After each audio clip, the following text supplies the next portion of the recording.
এই জন্য দেখবেন আজকে অনেক যারা কাপল ব্লগিং করে, নিজের স্ত্রীর চেহারাকে বিক্রি করে মানুষের কাছ থেকে টাকা ইনকাম করে, মানে তার মধ্যে গায়রাতের মাত্রাটা কোন পর্যায়ে, আত্মমর্যাদার লেভেলটা কোন পর্যায়ে, এটা বিভিন্নভাবে তৈরি হয়েছে। তার মধ্যে হয় হারাম ইনকামের কারণে তৈরি হয়েছে, না হয় হারাম ভক্ষণের কারণে তৈরি হয়েছে, না হয় পারিপার্শ্বিক অবস্থার কারণে তৈরি হয়েছে, না হয় বস্তুবাদী চিন্তাধারার কারণে তৈরি হয়েছে, দুনিয়াকে প্রাধান্য দেওয়ার কারণে তৈরি হয়েছে। কিন্তু তার মনুষ্যত্ব, তার পার্সোনালিটি, তার ব্যক্তিত্ব শেষ হয়ে গেছে, নাই। যখন থেকে সে তার স্ত্রীকে বিক্রি করে টাকা ইনকাম করা শুরু করেছে। তো এই জন্য রাসূলুল্লাহ সাল্লাল্লাহু আলাইহি সাল্লাম বলেছেন সে জান্নাতে যাবে না। যখন মানুষ ওই লেভেলে চলে যায় তখন তার রক্ত আর শুকুরের রক্ত একই রকম হয়ে যায়। আর অতি আত্মমর্যাদা সম্পন্ন মানুষ, অতি আত্মমর্যাদা সম্পন্ন যুবক সমাজের ফিতনাকে দূর করতে পারবে। কিভাবে সমাজের ফিতনাকে দূর করতে পারবে আমি বলি, মেয়েদেরকে পথভ্রষ্ট করা অনেক সহজ, তাদেরকে যে কোনো ফাঁদে ফেলা অনেক সহজ, তাদেরকে পথভ্রষ্ট করা শয়তানের জন্য পুরুষের তুলনায় অনেক অনেক সহজ। এই জন্য যখনই আপনি মেয়েদেরকে স্বাধীন করে দিবেন, আজাদ করে দিবেন, তখন তাদের পথভ্রষ্ট হয়ে যাওয়ার সম্ভাবনা সবচেয়ে বেশি। আপনি তাদেরকে নিয়ন্ত্রণ করতে পারবেন না, কন্ট্রোল করতে পারবেন না। তাহলে সমাজে ফিতনা দূর করার জন্য পুরুষকে আত্মমর্যাদাশীল হতে হবে, পুরুষকে আত্মমর্যাদা সম্পন্ন হতে হবে, যে তার স্ত্রীকে, যে তার কন্যাকে, যে তার বোনকে তাদের ইজ্জত রক্ষার জন্য তাদেরকে পর্দার মধ্যে রাখবে, তাদেরকে ছেড়ে দিবে না, তাদেরকে উন্মুক্ত করে দিবে না। এর জন্য তার ভিতরে আত্মমর্যাদা থাকা লাগবে, গায়রাত থাকা লাগবে। আর পুরুষের মধ্যে যদি আত্মমর্যাদায় গায়রাত না থাকে, 90% নারীর পক্ষে এটি সম্ভব নয় যে সে ফিতনার পরিবেশের মধ্যে উঠা বসা করবে আর নিজেকে সে ঠিক রাখবে, সংশোধিত রাখবে, পবিত্র রাখবে। এটা অনেক কঠিন, পুরুষের চাইতে নারীর জন্য বেশি কঠিন, কেননা তাদের অন্তর নরম, তাদেরকে পথভ্রষ্ট করা শয়তানের জন্য বেশি সহজ। তাহলে সমাজকে ফিতনা থেকে দূরে রাখতে হলে মূল ভূমিকা থাকতে হবে পুরুষের। এই জন্য আল্লাহ নবী বলেছেন, পুরুষ যদি আত্মমর্যাদাহীন হয়ে যায়, শুকুরের মতো হয়ে যায়, তাহলে ওই পুরুষের জান্নাতে যাওয়ার প্রয়োজন নাই। সে তার পরিবারকে নষ্ট করছে, তার স্ত্রী, তার কন্যা, তার মা, তাদেরকে সে নষ্ট করে দিচ্ছে। এবং এটার আরেকটা পরবর্তী ইফেক্ট হচ্ছে, যখনই কোনো পুরুষ আত্মমর্যাদাহীন হয়, গায়রাতবিহীন হয়, এবং তার স্ত্রী এবং তার কন্যা বা তার বোন এই ধরনের খোলামেলা পরিবেশে উঠা বসা করবে, চলাফেরা করবে, এবং অসংখ্য পুরুষের সংস্পর্শে আসবে, এবং পুরো পরিবার থেকে গায়রাত উঠে যাবে, তখন তার পরবর্তী প্রজন্ম তথা এই স্বামী এবং এই স্ত্রীর পরবর্তী প্রজন্ম পুরুষ হিসেবে জন্ম হওয়ার চাইতে ছেলে মানুষ হিসেবে জন্ম নিলেও তার মধ্যে নারীর স্বভাব থাকবে। তখন আপনি আর ওই পুরুষ জন্ম দিতে পারবেন না যে বীর মুজাহিদ হবে, সাহসী হবে, পৃথিবীর সামনে মাথা নত করবে না, তারেক বিন জিয়াদ হবে, খালেদ বিন ওয়ালিদ হবে, ওমর ইবনুল খাত্তাব হবে, জন্ম দিতে পারবেন না। তখন তার পরবর্তী যে প্রজন্ম আসবে, সেই পরবর্তী প্রজন্ম আসবে আরও বেশি পরিমাণে কম্প্রোমাইজিং, আরও বেশি পরিমাণে ছাড় দেওয়া, এবং পৌরুষত্বের তুলনায় তার মধ্যে মেয়েলি স্বভাব বেশি বিরাজ করবে। তাহলে আপনি যদি পৃথিবীকে বাঁচাতে চান, পুরুষ জন্ম দিতে হবে। সাহসী, আত্মমর্যাদা সম্পন্ন পুরুষ পৃথিবীতে থাকা লাগবে, পরিবারকে রক্ষা করার জন্য, মুসলিম উম্মাহকে রক্ষা করার জন্য, পৃথিবীকে রক্ষা করার জন্য। থাকবে কিভাবে? তাহলে ওই পুরুষের আত্মমর্যাদা, আত্মসম্মান রক্ষা হতে হবে, তার পরিবারের মধ্যে পর্দা, নম্রতা থাকতে হবে। তাহলে তার পরবর্তী প্রজন্ম যে আসবে, সেও আত্মমর্যাদা সম্পন্ন ব্যক্তিত্ববান পুরুষ হিসেবেই জন্ম নেবে। এই জন্য পরিবারের পবিত্রতা এবং লজ্জাস্থানের পবিত্রতার বিকল্প নাই।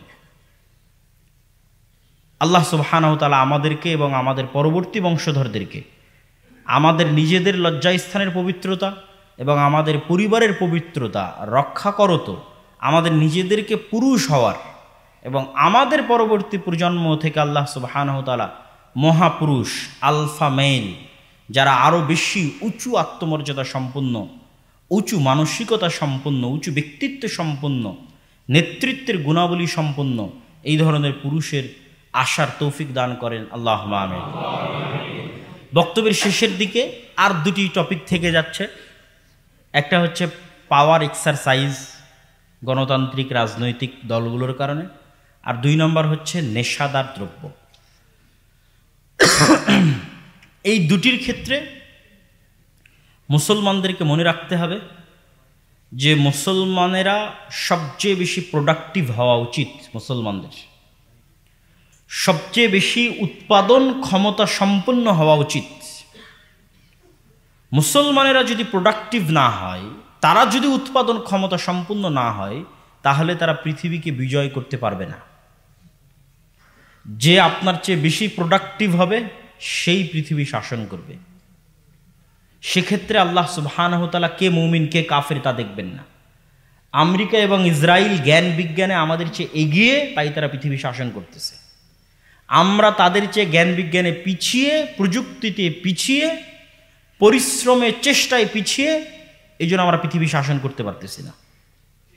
আমাদের বিশ্ববিদ্যালয় কলেজগুলোর র্যাঙ্কিং দেখেন, আমাদের ছাত্রদের যোগ্যতা দেখেন, তাদের স্টুডেন্ট, তাদের ইউনিভার্সিটি কলেজের র্যাঙ্কিং দেখেন, তাদের স্টুডেন্টদের যোগ্যতা দেখেন। তাহলে পৃথিবী তারা শাসন করবে না আমরা শাসন করব? অবশ্যই তারা শাসন করবে। আর যদি বলি না আমরা শাসন করব, আমরা গোলামি থেকে মুক্তি চাই, স্বাধীন হতে চাই, তাহলে অবশ্যই প্রোডাক্টিভ হতে হবে, অত্যাধিক পরিশ্রম করতে হবে। আর অত্যাধিক পরিশ্রম করতে হলে অবশ্যই নেশা থেকে নিজেকে দূরে রাখতে হবে, অবশ্যই পড়ালেখায় ইনভেস্ট করতে হবে। আর যদি চলমান যে গণতান্ত্রিক রাজনীতি আছে, পাওয়ার এক্সারসাইজের যে কালচার আছে বাংলাদেশের ইউনিভার্সিটি কলেজগুলোতে, এগুলোই বাংলাদেশের ছাত্র সমাজের শিক্ষার মেরুদণ্ডকে ধ্বংস করে দিচ্ছে। স্বাধীনতার পর থেকে নিয়ে এখন পর্যন্ত ছাত্র সমাজের শিক্ষার মেরুদণ্ড এবং একাডেমিক ব্যাকগ্রাউন্ড ধ্বংস করে দেওয়ার জন্য এই দুইটা জিনিসই দায়ী। এক, নেশায় আসক্তি, আর 2, ক্ষমতার নেশা। ওইটা আরেকটা নেশা, আফিমের চাইতে ভয়ঙ্কর। যখন আপনি একবার রাজনীতির মধ্যে ঢুকে যান, দলের পদ পদবীর নেশার মধ্যে ঢুকে যান, হল কন্ট্রোলে রাখা, দখলে রাখা ইত্যাদি টেন্ডেন্সির মধ্যে ঢুকে যান, তখন আপনার দ্বারা আর পড়াশোনা করা, একাডেমিক ব্যাকগ্রাউন্ডে সামনের দিকে এগিয়ে যাওয়া সম্ভব নয়। তখন আমরা কি জাতিগতভাবে পিছিয়ে যাই। আমরা ওই আবার রাজনীতি করেই আমাদের ক্ষমতায় যাওয়ার চিন্তা দেখতে হয়, স্বপ্ন দেখতে হয়। আর আমাদের দেশকে পরিচালনার জন্য না যোগ্য ইঞ্জিনিয়ার তৈরি হয়, না যোগ্য বিজ্ঞানী তৈরি হয় না। তো এই জন্য আমরা মুসলিম উম্মাহ হিসেবে যদি আমরা চাই যে আমরা প্রোডাক্টিভ হব, প্রোডাক্টিভ থাকব, পৃথিবীকে শাসন করব, স্বাধীন হব, পড়াশোনা করতে হবে। আমি মাঝে মধ্যে উদাহরণ দেই যে এই যে গত বিশ্বকাপ, ফুটবল বিশ্বকাপে ঢাকা বিশ্ববিদ্যালয়ের টিএসসি চত্বরে হাজার হাজার ছাত্র একত্রিত হয়ে ফুটবল খেলা দেখতেছে, তখন আমি ইংল্যান্ডে। অথচ আমাদের ইউনিভার্সিটি, কি অক্সফোর্ড, কি ক্যামব্রিজ, আর কোনো ইউনিভার্সিটিতে তাদের পড়াশোনা এবং গবেষণার বাইরে কোনো সময় নাই।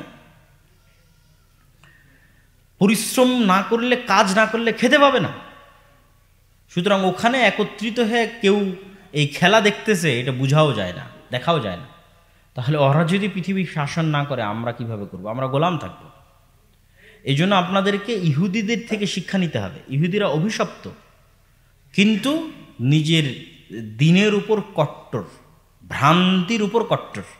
হিন্দুরা অভিশপ্ত, কিন্তু নিজের দিন, নিজের ভ্রান্তির উপর কট্টর।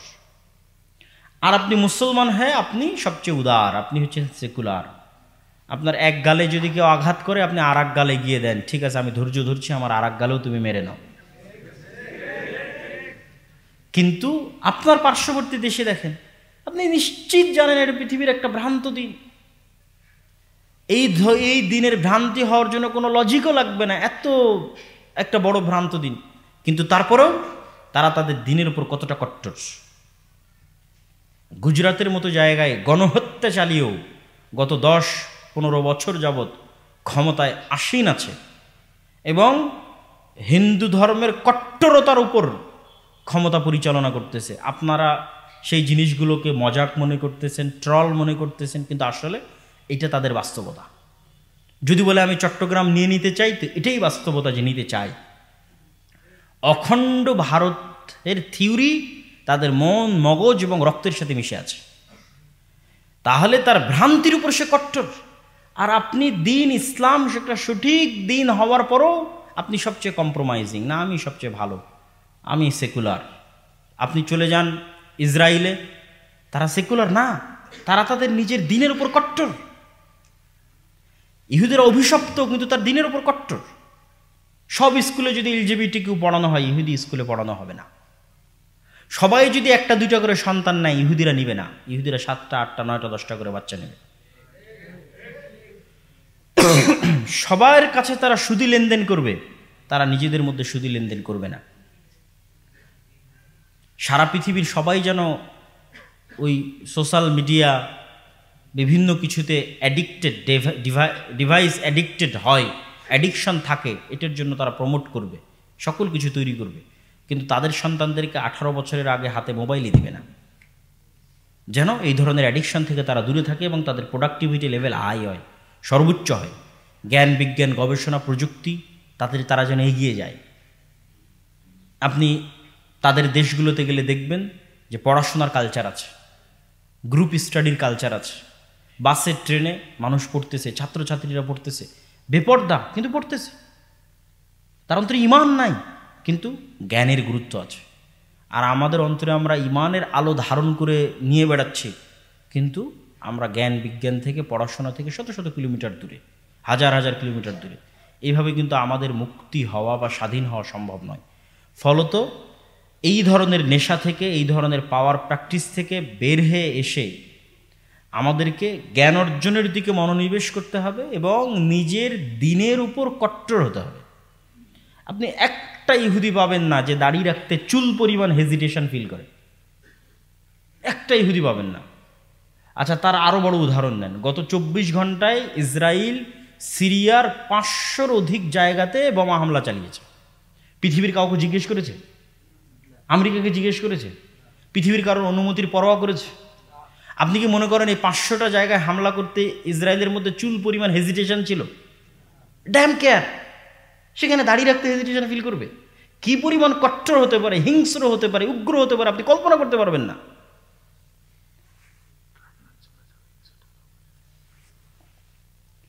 তো আপনি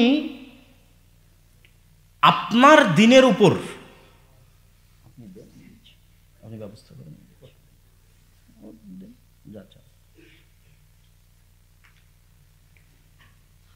তো আপনি আপনার দিনের উপর যদি কট্টর না হন, তাহলে পৃথিবী থেকে হারিয়ে যাবেন। সেকুলারিজম দিয়ে বাংলাদেশের স্বাধীনতা রক্ষা হবে না। ভারত যেমন তার হিন্দুত্ববাদের উপর কট্টর, বাংলাদেশ যদি স্বাধীন থাকতে চায় তো বাংলাদেশকে তার ইসলামিত্বের উপর কট্টর হতে হবে। এটা একদম সহজ, সিম্পল ক্যালকুলেশন। আর আপনি যত সাধু সাজতে চাইবেন, যত বড় সেকুলার হতে চাইবেন, তত দ্রুত পৃথিবী থেকে হারিয়ে যাবেন।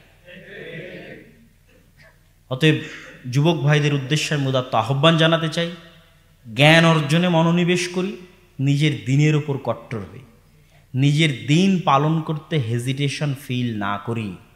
আপনার পার্শ্ববর্তী ভারতের হিন্দুরা তার দিন পালন করতে হেজিটেশন ফিল করে না, প্রকাশ্যে তার দিনের ঘোষণা দিতে, রাষ্ট্রে তার দিন প্রতিষ্ঠা করতে চুল পরিমাণ হেজিটেশন ফিল করে না, দুনিয়ার কারো কথার দাম দেয় না। ইহুদিরা, ইসরায়েলেরা দেয় না, আপনি কেন দিবেন?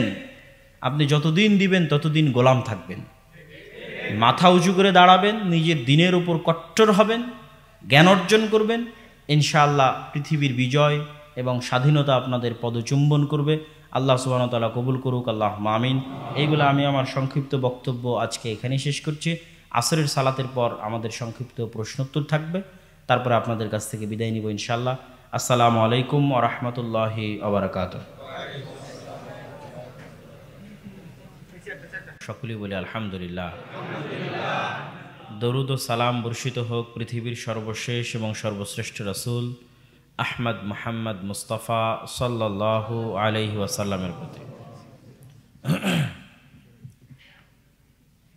প্রায় 1 শতাব্দীর পুরাতন কলেজ, রংপুরের অন্যতম প্রাচীনতম ঐতিহ্যবাহী কলেজ কারমাইকেল কলেজের মসজিদে আজকে আমাদের এই যে আলোচনা অনুষ্ঠান, সেমিনার বা কনফারেন্স, সেখানে আমার আলোচনার সংক্ষিপ্ত বিষয়বস্তু যুব সমাজের নৈতিক অবক্ষয়, কারণ এবং উত্তরণের উপায়। ইনশাআল্লাহ এই বিষয়ে সংক্ষিপ্ত কিন্তু গুরুত্বপূর্ণ আলোচনা তুলে ধরার চেষ্টা করব। ওমা তৌফিকি ইল্লা বিল্লাহিল আলিয়্যিল আযীম। নীতি নৈতিকতা এবং চরিত্রের মানদণ্ড কি হবে, সেটি যতক্ষণ আমরা ঠিক না করতে পারবো ততক্ষণ আমি নৈতিকভাবে সঠিক আছি না চারিত্রিকভাবে আমার পদস্খলন ঘটেছে তা ঠিক করাও সম্ভব নয়। আজকের পৃথিবীতে এমনও দেশ আছে, এমনও ব্যক্তি আছে যারা ইসলামের দৃষ্টিতে যেটি মহাপাপ সেটিকে তাদের লিগ্যাল রাইট, নৈতিক অধিকার হিসেবে দাবি করতেছে। যেমন LGBTQ এর মতো মহা অপরাধ, যার বর্ণনা আল্লাহ সুবহানাহু ওয়া তাআলা পবিত্র কোরআন মাজিদে লূত আলাইহিস সালাতু ওয়াস সালামের কওম হিসেবে তুলে ধরেছেন, এবং যাদের উপর আল্লাহ সুবহানাহু ওয়া তাআলার গজব, ভয়াবহ গজব এবং ধ্বংসের বর্ণনা কোরআনে আছে, যা আপনাদের সামনে সংক্ষিপ্তভাবে তুলে ধরার চেষ্টা করব। তো এই ধরনের জিনিসকেও আজকের বিশ্বে মানুষ অধিকার হিসেবে দাবি করতেছে। সুতরাং আপনাকে প্রথমত ঠিক করতে হবে যে মানুষের নীতি নৈতিকতার মানদণ্ডটা আসলে কি এবং কে ঠিক করবে। এখানে মুসলমানদের বিশ্বাস হচ্ছে, এবং পৃথিবীর সকল ধর্মগ্রন্থ এ বিষয়ে একমত, যে মানুষকে আল্লাহ সুবহানাহু ওয়া তাআলা সৃষ্টি করেছেন এক পিতা থেকে, এক মাতা থেকে, এক নারী পুরুষ থেকে আল্লাহ সুবহানাহু ওয়া তাআলা মানুষকে সৃষ্টি করেছেন। এই মর্মে তাওরাত, জবুর, ইনজিল, বাইবেল এবং মুসলমানদের কোরআনের মধ্যে কোনো দ্বিমত নাই। ঘটনার ধারাবাহিকতায় দ্বিমত থাকতে পারে, ঘটনার বিস্তারিত বিবরণে দ্বিমত থাকতে পারে, কিন্তু এতটুকুতে দ্বিমত নাই যে আদম এবং হাওয়া আলাইহিমাস সালাতু ওয়াস সালাম থেকে মানব জাতির উৎপত্তি এবং আল্লাহ সুবহানাহু ওয়া তাআলা সৃষ্টি করেছেন। যদি আল্লাহ সুবহানাহু ওয়া তাআলা সৃষ্টি করে থাকেন, তাহলে অবশ্যই মানুষের নীতি নৈতিকতা এবং চরিত্রের মানদণ্ড কে ঠিক করে দিবেন? আল্লাহ সুবহানাহু ওয়া তাআলা ঠিক করে দিবেন, এবং তিনি করেছেনও তাই। তিনি মানুষের জীবনকে, মানুষের জীবনের প্রত্যেকটা অংশ বিভিন্ন মূল্যবোধ দিয়ে সাজিয়ে দিয়েছেন। আল্লাহ সুবহানাহু ওয়া তাআলা মানুষের জীবনের বিভিন্ন অংশকে বিভিন্ন মূল্যবোধ দিয়ে সাজিয়ে দিয়েছেন, যে মূল্যবোধগুলোই মূলত ইসলামে নীতি নৈতিকতা এবং চরিত্রের মূল মাপকাঠি এবং মানদণ্ড।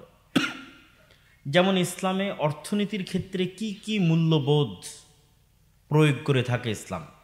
আপনি যদি ইসলামের যত হাদিসের, আল্লাহ রাসূল সাল্লাল্লাহু আলাইহি ওয়াসাল্লামের যত হাদিস আছে, যত কোরআনের আয়াত আছে, সবগুলোকে সামনে রাখেন, আপনি দেখবেন অর্থনীতিতে ইসলামের মূল্যবোধ সংক্ষিপ্ত কয়েকটা জিনিসের উপর দাঁড়িয়ে আছে। এক, আল ইফাহ, পবিত্রতা। পবিত্রতা মানে অপবিত্র এবং হারাম জিনিস যেন তার মধ্যে না প্রবেশ করে, তার পেটে যেন অপবিত্র কোনো জিনিস এবং হারাম কোনো জিনিস প্রবেশ না করে, সে পবিত্র রাখবে তার রুজিকে, তার রুটিকে। তারপরে কি রাখা আছে মূল্যবোধ? আল কানাআহ, অল্পে তুষ্টি। ইসলামে অর্থনীতির বড় একটা মূল্যবোধ হচ্ছে অল্পে তুষ্ট হওয়া। পৃথিবীতে যতগুলো অর্থনৈতিক হারামের রাস্তা আছে, তার প্রত্যেকটাই শুরু হয় যখন মানুষ অল্পে সন্তুষ্ট হয় না, তখন প্রত্যেকটা হারামের রাস্তা সেখান থেকে শুরু হয়। এই জন্য ইসলাম সম্পূর্ণরূপে ঋণ বিমুখতাকে প্রমোট করে। সুদী ঋণ তো বহু দূরের কথা, কর্জে হাসানাকেও ডিসকারেজ করে ইসলাম। কেন? তার মূল্যবোধটাই হচ্ছে অল্পে সন্তুষ্ট হওয়া। মানুষ একমাত্র তখনই আর এক মানুষের কাছে কর্জে হাসানা চাইতে পারে ইসলামের দৃষ্টিতে, যখন তার জীবন যায়, তার ছেলের জীবন চলে যাচ্ছে, অ্যাক্সিডেন্ট করেছে, অপারেশনের দরকার, কেউ সহযোগিতা না করলে এখন সে মারা যাবে, খেতে পাচ্ছে না, তখন মানুষকে গিয়ে বলবে আমাকে একটু কর্জে হাসানা দেন তো। কিন্তু তার ভালো মাটির বাড়ি আছে, সেই মাটির বাড়িকে সে টিনের বাড়িতে রূপান্তর করবে, এই জন্য কারো কাছে কর্জে হাসানা নিবে। সুদী লোনের কথা আমি বলিনি, সুদী লোন তো বহু পরে আসবে। আপনি মাটির বাড়িকে টিনের বাড়ি করবেন, এই জন্য কর্জে হাসানা নেবেন, এটার অস্তিত্ব ইসলামে নাই। রাসূলুল্লাহ সাল্লাল্লাহু আলাইহি ওয়াসাল্লাম এটিকে চরমভাবে নিরুৎসাহিত করেছে। আবার টিনের বাড়ি আছে, সেটিকে পাকা বাড়ি করবেন, এই জন্য কর্জে হাসানা নেবেন, যেটাতে সুদ নাই, সেই কর্জ মানুষের কাছে চাইবেন, এটাতে তিনি নিরুৎসাহিত করেছে। আপনার বাড়িতে এসি নাই, এসি ক্রয়ের জন্য আপনি কর্জে হাসানা নেবেন, ফ্রিজ ক্রয়ের জন্য আপনি কর্জে হাসানা নেবেন, মোটরসাইকেলের জন্য কর্জে হাসানা নেবেন। আমি কিন্তু সুদী লোনের কথা বলিনি, ওইটা আরও পরের স্টেপে। আমি হালাল পন্থাতেই মানুষের কাছে কর্জ চাইব, কিন্তু সেই কর্জটা বিলাসী পণ্যে, তাহলে এটি ইসলামী মূল্যবোধের বিরোধী। আপনি এখনও ইসলামী অর্থনীতির মূল্যবোধটা নিজের মধ্যে নিয়ে আসতে পারেননি। এটা অল্পে সন্তুষ্ট হওয়াকে প্রমোট করে। কেন কর্জকে ডিসকারেজ করা হয়?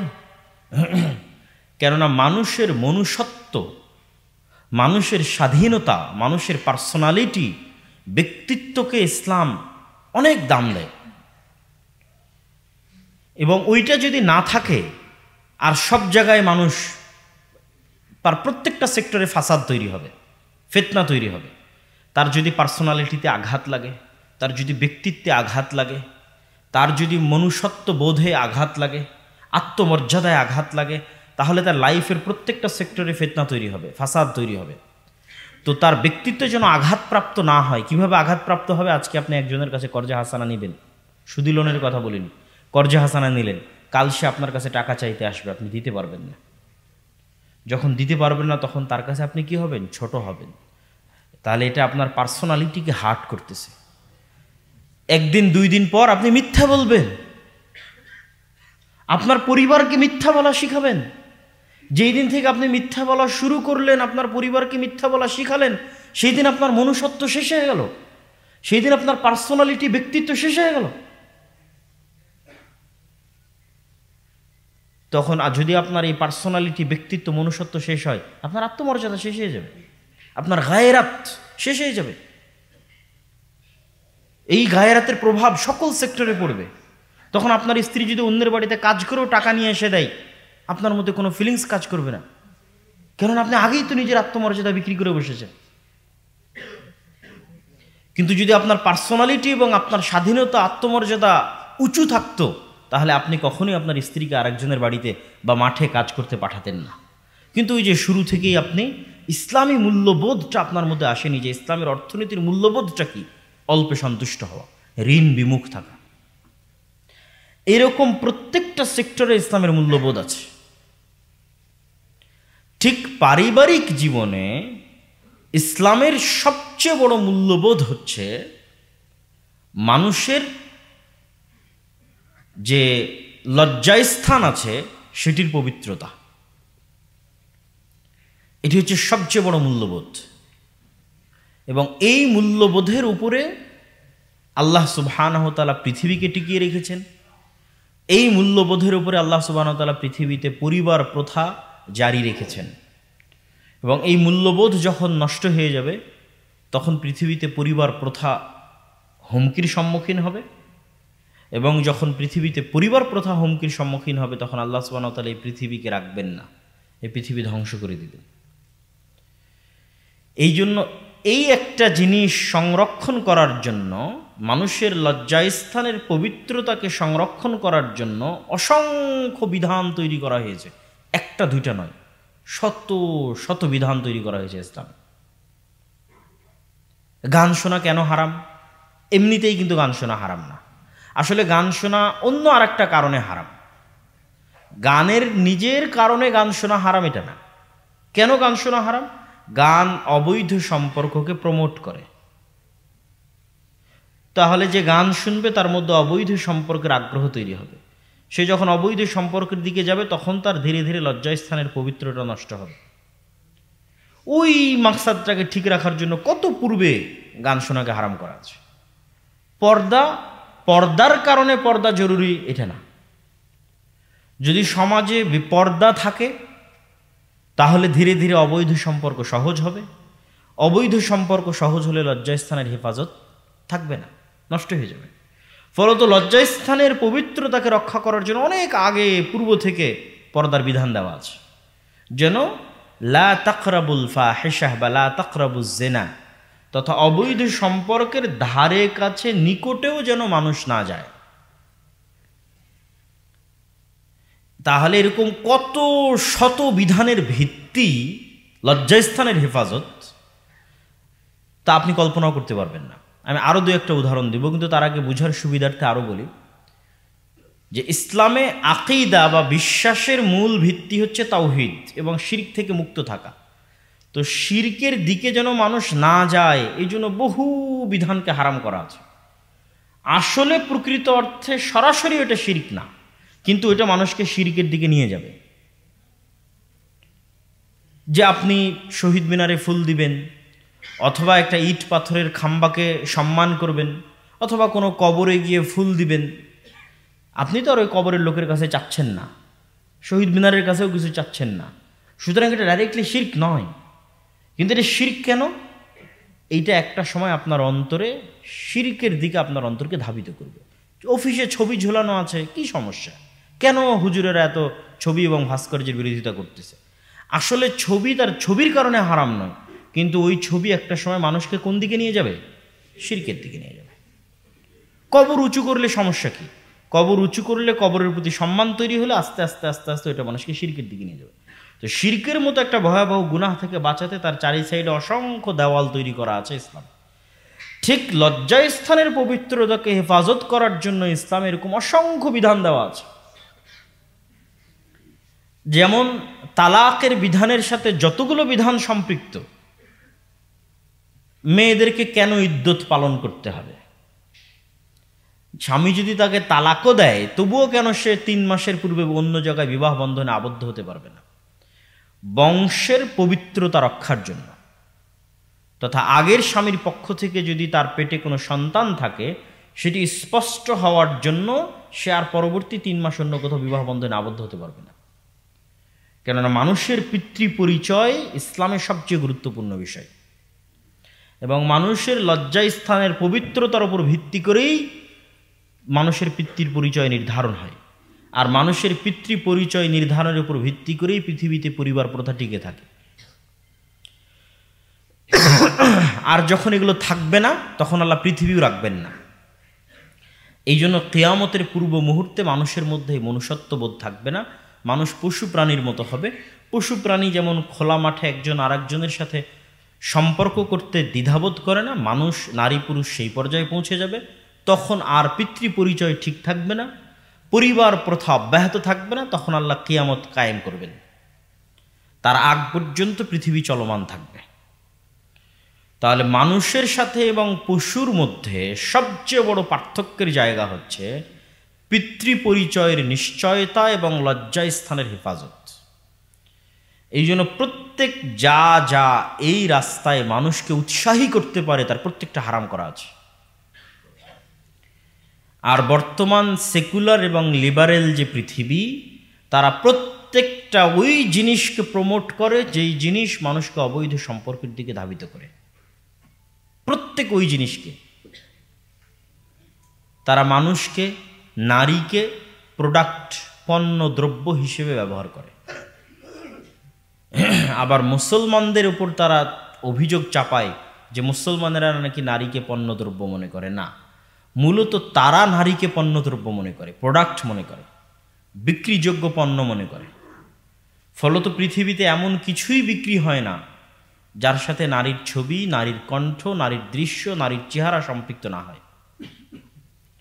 প্রত্যেকটা অ্যাড, প্রত্যেকটা অফিসের রিসিপশন, প্রত্যেকটা শোরুম, যেখানে যাবেন, গাড়ি কিনতে যান, কাপড় কিনতে যান, যাই কিনতে যান না কেন, সেখানে নারীকে শোপিসের মতো ইউজ করা হচ্ছে, যেন আপনি তার কারণে তার চেহারা, এবং তার সৌন্দর্য উপভোগ করো তো সেই জিনিসটি ক্রয় করতে উদ্বুদ্ধ হন। সুতরাং এখানে ক্রয় বিক্রয় হচ্ছে নারীর চেহারা, বিক্রিযোগ্য পণ্য হচ্ছে নারীর চেহারা, যোগ্যতা নয়। যোগ্যতার মাপকাঠিতে চাকরি নয়। বিমানবালা সহ রিসিপশন সহ সব জায়গায় মূলত যোগ্যতার ভিত্তি হচ্ছে চেহারার সৌন্দর্যতা। তাহলে এখানে কি বিক্রি করা হচ্ছে? চেহারা বিক্রি করা হচ্ছে। আর ইসলাম সম্পূর্ণরূপে মানুষের মনুষ্যত্বকে এইরকম বিক্রিযোগ্য জায়গায় নামিয়ে আনার বিরোধী, মানুষকে যন্ত্র হিসেবে ট্রিট করার বিরোধী ইসলাম।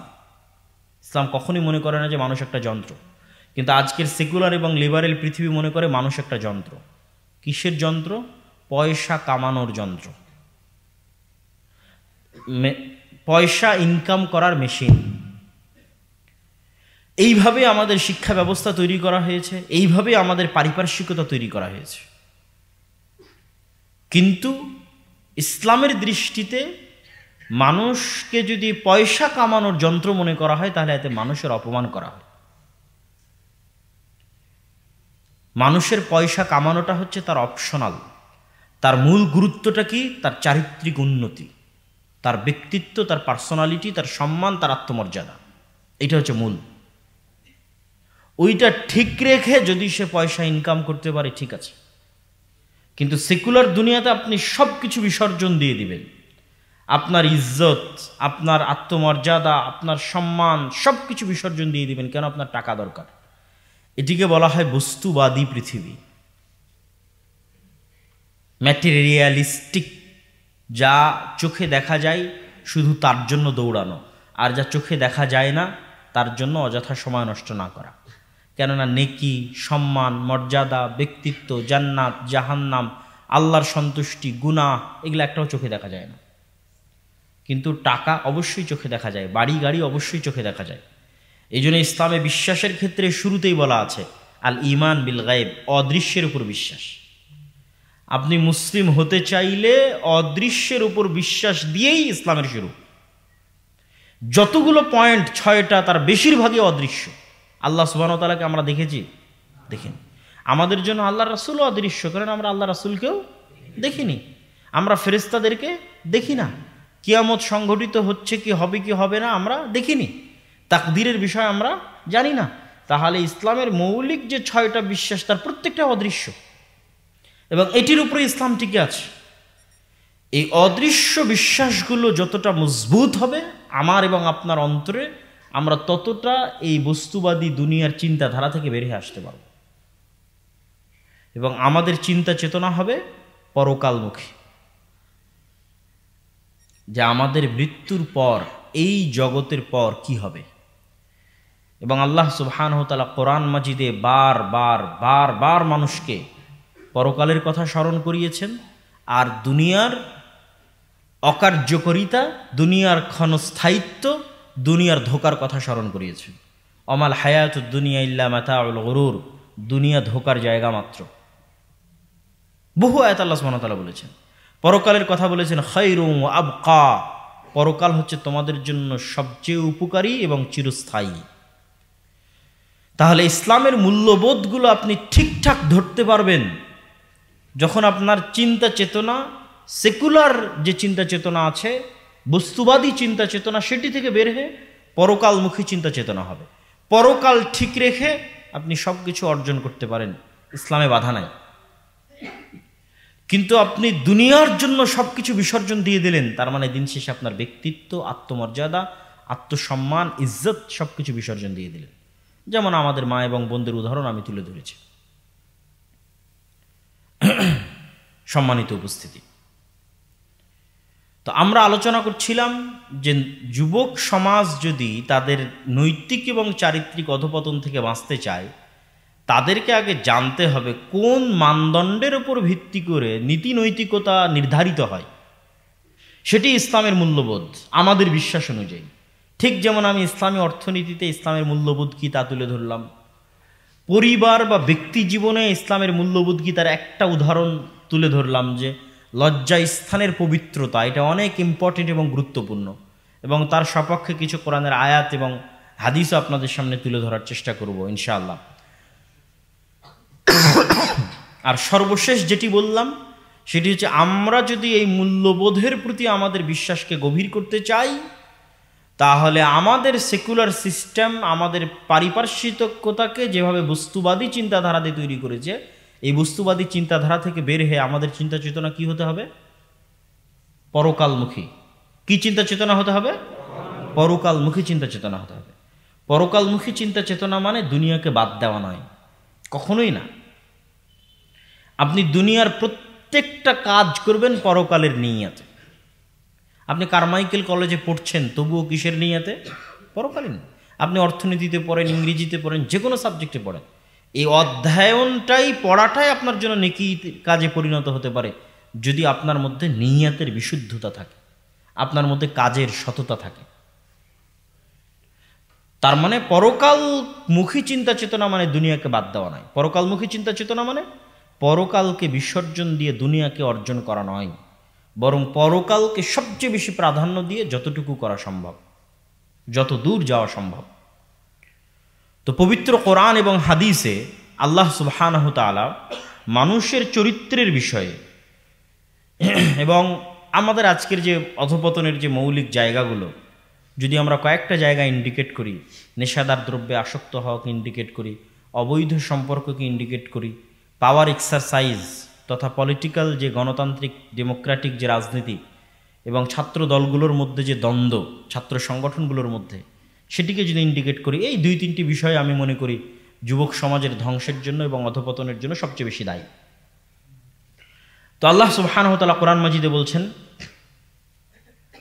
লজ্জাস্থানের হেফাজতের কথা, ওয়াল্লাযীনা হুম লিফুরুজিহিম হাফিযুন। মুমিনদের পরিচয় দিতে গিয়ে ধারাবাহিকভাবে আল্লাহ সুবহানাহু ওয়া তাআলা বর্ণনা করতে করতে করতে করতে মুমিনদের একটা বৈশিষ্ট্য বলছেন, তারা তাদের লজ্জাস্থানের হেফাজত করে। তারপর আল্লাহ সুবহানাহু ওয়া তাআলা বলছেন যে বড় গুনাহগুলোর বর্ণনা দিতে গিয়ে, যে পৃথিবীতে বড় গুনাহ কি, 1 নাম্বার ইয়াদউনা মা আল্লাহি ইলাহান আখার, আল্লাহর সাথে অন্য কাউকে ডাকে, মানে শিরক করে, এটা একটা বড় গুনাহ। ইয়াকতুলুনাল নাফসাল্লাতী হারামাল্লাহু ইল্লা বিল হক, অন্যায়ভাবে কোনো মানুষকে হত্যা করে, এটা দ্বিতীয় বড় গুনাহ।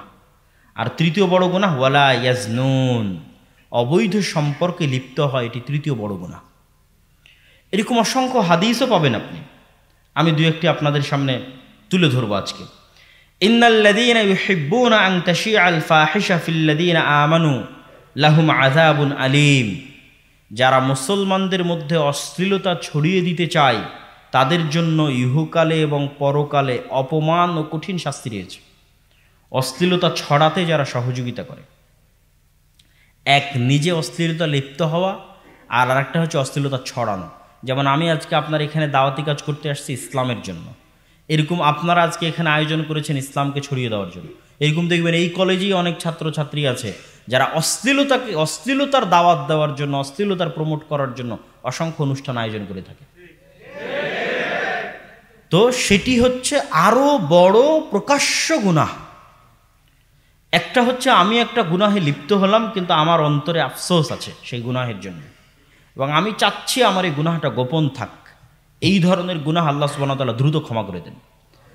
আর আরেকটা গুনাহ হচ্ছে আমি প্রকাশ্যে আল্লাহর বিধান লঙ্ঘনের জন্য মানুষকে দাওয়াত দিচ্ছি, এটা অনেক বড় কাবিরা গুনাহ। এবং এই ধরনের কাবিরা গুনাহ আযাব, আল্লাহর গজব ডেকে নিয়ে আসে, কেননা সেখানে আল্লাহর বিধানকে প্রকাশ্যে লঙ্ঘন করার দাওয়াত দেওয়া হচ্ছে।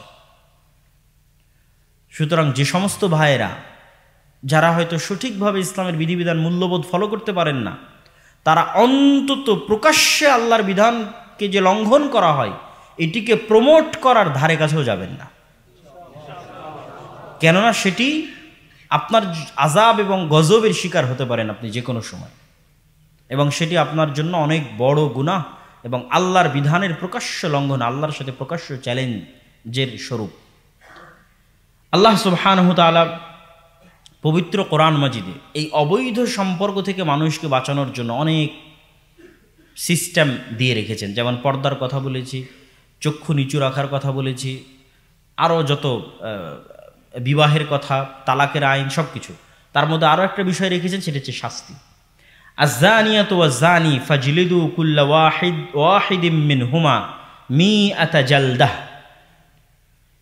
অবিবাহিত ব্যভিচারীকে 100 বেত্রাঘাতের আদেশ আল্লাহ সুবহানাহু ওয়া তাআলা নিজে কোরআন মাজিদে দিয়েছে, এবং বিবাহিত ব্যভিচারীকে হত্যার আদেশ দেওয়া আছে, এবং সেই হত্যার ধরনটা সবচেয়ে ভয়াবহতম ধরন। আর কোনো শাস্তির জন্য এত ভয়াবহ ধরন নির্ধারণ করা হয়নি। সেটি হচ্ছে বুক পরিমাণ মাটিতে পুঁতে দিয়ে চারিদিক থেকে মানুষ পাথর নিক্ষেপ করে হত্যা করবে। আর অন্যগুলোতে হয় স্বাভাবিক হত্যা অথবা স্বাভাবিক ফাঁসি, কিন্তু এই জায়গায় পরিবারের হেফাজত এবং লজ্জাস্থানের হেফাজতে আল্লাহ সুবহানাহু ওয়া তাআলা শাস্তির ধরনটা করে দিয়েছেন সবচেয়ে ভয়ঙ্করতম এবং ভয়াবহতম, যা প্রমাণ করে যে এটি কত বড় ভয়াবহ অপরাধ ইসলামী মূল্যবোধের দৃষ্টিতে। আল্লাহ সুবহানাহু ওয়া তাআলা শুধু মুমিনদেরকে নয়, বরং মুমিনা নারীদের ক্ষেত্রেও যখন আল্লাহ সুবহানাহু ওয়া তাআলা অপরাধের বর্ণনা দিয়েছেন, আল্লাহ ইউশরিকনা বিল্লাহ, তোমরা আল্লাহর সাথে শরীক করবে না, ওয়ালা ইয়াকতুলনা আওলাদাহুন্না, নিজেদের সন্তানদেরকে অন্যায়ভাবে হত্যা করবে না। দেখবেন ওই সিকোয়েন্স ঠিক আছে। আগের আয়াতেও আল্লাহ 1 নম্বরে রাখলেন শিরক, তারপরে হত্যা, এখানেও শিরক হত্যা, তারপরে ওয়ালা ইয়াজনুন ওয়ালা ইয়াজনিন, যেন জেনায় লিপ্ত না হয় নারীদের ক্ষেত্রে। আল্লাহ সুবহানাহু ওয়া তাআলা এরকম পবিত্র কোরআন এবং আয়াতে এবং হাদিসে এই বিষয়গুলোকে অত্যন্ত ভয়াবহভাবে এবং অত্যন্ত স্পষ্টভাবে তুলে ধরা আছে। রাসূলুল্লাহ সাল্লাল্লাহু আলাইহি ওয়াসাল্লাম যখন পাপের বর্ণনা দিয়েছেন, গুনাহের বর্ণনা দিয়েছেন, তখনও তিনি যে গুনাহের যে সিরিয়ালগুলো করেছেন, সেই সিরিয়ালগুলোর ক্ষেত্রে তিনি অবৈধ সম্পর্ককে ধারাবাহিক সিরিয়ালের ক্ষেত্রে প্রাধান্য দিয়েছেন। যেমন রাসূলুল্লাহ সাল্লাল্লাহু আলাইহি ওয়াসাল্লাম বলেন, তোমরা 7 ধরনের বড় পাপ থেকে বেঁচে থাকো। এবং আব্দুল্লাহ বিন মাসউদ রাদিয়াল্লাহু তাআলা আনহু রাসূলুল্লাহ সাল্লাল্লাহু আলাইহি ওয়াসাল্লামকে জিজ্ঞেস করলেন, আইয়ু যামবি ইনদাল্লাহি আকবার, আল্লাহর নিকটে সবচেয়ে বড় পাপ কোনটি? তখন রাসূলুল্লাহ সাল্লাল্লাহু আলাইহি ওয়াসাল্লাম উত্তরে বললেন, আন তাজআলা লিল্লাহি নিদ্দান ওয়া হুয়া খালাকাক, আল্লাহর নিকটে সবচেয়ে বড় পাপ হচ্ছে তুমি ওই আল্লাহর সাথে কাউকে শরীক স্থাপন করবে যিনি তোমাকে সৃষ্টি করেছে। যে আল্লাহ তোমাকে সৃষ্টি করেছে তিনিই তোমার ইবাদত পাওয়ার হকদার, তো তুমি তার সাথে অন্য কাউকে শরীক করবে, এটি সবচেয়ে বড় অপরাধ। আমি জিজ্ঞেস করলাম, সুম্মা আইয়ু, তারপরে সবচেয়ে বড় অপরাধ কোনটি? আল্লাহ নবী বললেন, আন তাকতুলা ওয়ালাদাকা খাশিয়াতা আন ইয়াতাআমা মাআক, নিজের সন্তানকে এই ভয়ে হত্যা করলে যে তোমার সন্তান তোমার সাথে খাবে আর তুমি তার খাবারের ব্যবস্থা করতে পারবে না, মানে দারিদ্রতার ভয়ে নিজের সন্তানকে হত্যা করলে। এটা হলো পৃথিবীর দ্বিতীয় বড় মহাপাপ। আমি বললাম, তারপরে কোনটা? সুম্মা আইয়ু, তিনি বললেন, আন তাজনিয়া বিহালিলাতি জারিক, তোমার প্রতিবেশীর স্ত্রীর সাথে অথবা তোমার ভাইয়ের, তোমার আত্মীয় স্বজনের স্ত্রীর সাথে জেনায় লিপ্ত হলে। স্বাভাবিকভাবেই 3টা বড় পাপের ধরন একই রকম আছে, তথা আগের যে সিরিয়াল সেই সিরিয়ালই ঠিক আছে। 1 নম্বরে শিরক, 2 নম্বরে হত্যা, 3 নম্বরে জেনা। কিন্তু হত্যার ক্ষেত্রে আরো বড় হত্যা যদি নিজের সন্তানকে হত্যা করে, হত্যার ক্ষেত্রে আরো বড় অপরাধ যদি রিজিকের ভয়ে হত্যা করে। কেন? রিজিকের মালিক কে? আল্লাহ সুবহানাহু ওয়া তাআলা। ঠিক জেনার ক্ষেত্রে অবশ্যই এটা নিজের জায়গায় অনেক বড় পাপ, কিন্তু এটা আরো বড় পাপে পরিণত হয় যখন মানুষ তার প্রতিবেশী, তার আত্মীয় স্বজন বা তার ভাইয়ের হককে নষ্ট করে তার স্ত্রীর সাথে জেনায় লিপ্ত হয়। তখন এখানে 2টো অপরাধ সম্পৃক্ত হয়। এই জন্য রাসূলুল্লাহ সাল্লাল্লাহু আলাইহি ওয়াসাল্লাম সেটিকে ধারাবাহিকভাবে উল্লেখ করেছেন। আল্লাহ নবী বলেন, ইযা জানাল আবদ খারাজা মিনহুল ঈমান, যখন কোনো মানুষ জেনায় লিপ্ত হয় তখন তার ভিতর থেকে ঈমান বের হয়ে যায়, এবং তওবা করে ফেরত না আসা পর্যন্ত তার ভিতরে ঈমান প্রবেশ করে না, তথা তার অন্তরে আফসোস তৈরি না হওয়া পর্যন্ত